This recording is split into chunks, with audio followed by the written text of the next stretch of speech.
So, let me show you how to set up the Envy Murder Mystery Escape Room Kit in your own home, easy. Now, before we get started, it's good to note that you can access the setup guides anytime by typing startgame.us into your browser and clicking on Envy.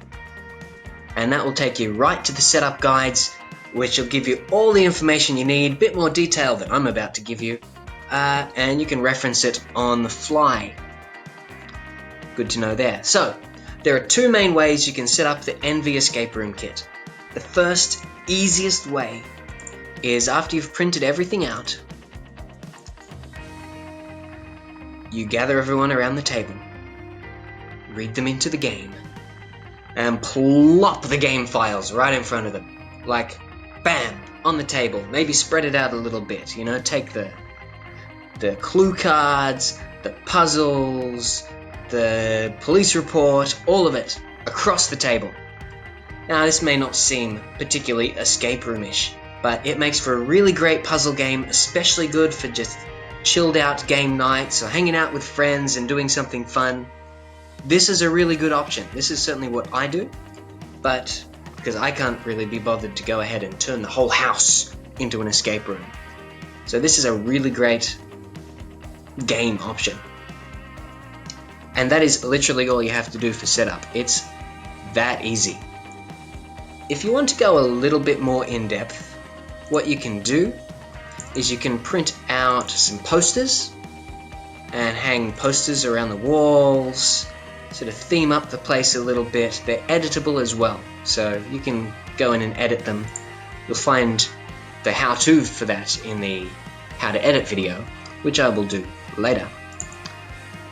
You've also got photo booth props which you can print out, and these will add some serious theme to your party. Let me tell you, you give your people the opportunity to chuck on glasses and bow ties and mustaches and act all fancy and prim and proper, then that is really going to elevate your party.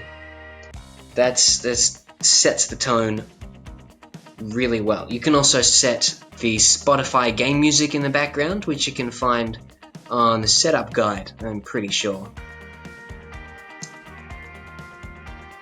So there's that.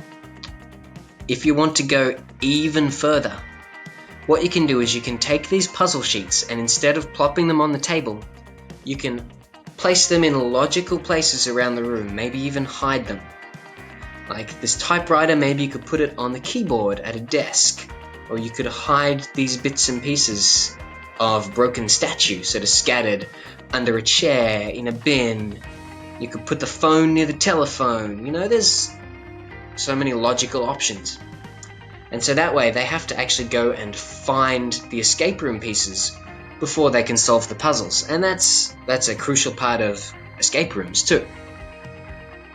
Really good. If you're looking for a practical example for what this looks like, go to the Lock Paper site.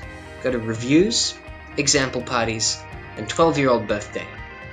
Now this isn't for Envy, this is for the Lost Mummy, but it's a really great example of what you can do with our kits.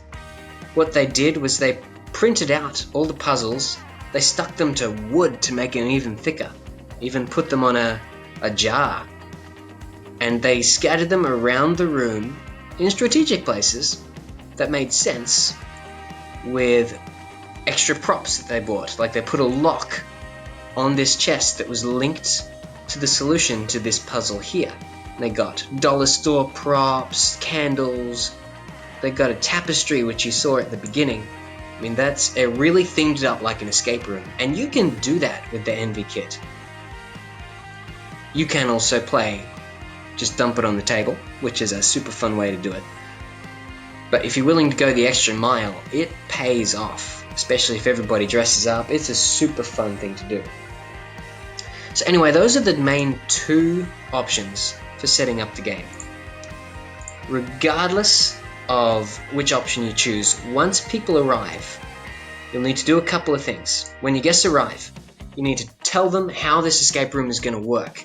It would help if you read the intro to the escape room, which you can find in a couple of places. You can find it in the player's intro here, You can find it in the escape room game itself, up the top. How to print at home. Here we go, yeah. A little intro there. If you read them into it, they'll get the theme going and they'll figure it out really well. After that, you need to divide people into teams of 4 to 6. 4 is the best team size, 5 works too. 6, yeah, that works as well, but it's not as good as a team of 4, you know. The more people you have, the less puzzles you get to solve. Think of it that way, there's less fun to go around, but there's still plenty of fun. Once you divide them into teams, and each team has a copy of the game, which is much easier to do if you're not making a whole room for each copy of the game, then you say go.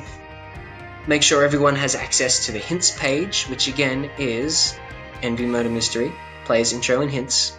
The hints page here, they can access this on their phones, so anytime they need a hint, they can click this button and boom, it's a hint. The solutions are there too. And that is how you set up the game. It's really, really simple and really, really fun. It may seem a little bit confusing, but once you get into it, trust me, it'll all click. Okay, now have fun solving that mystery.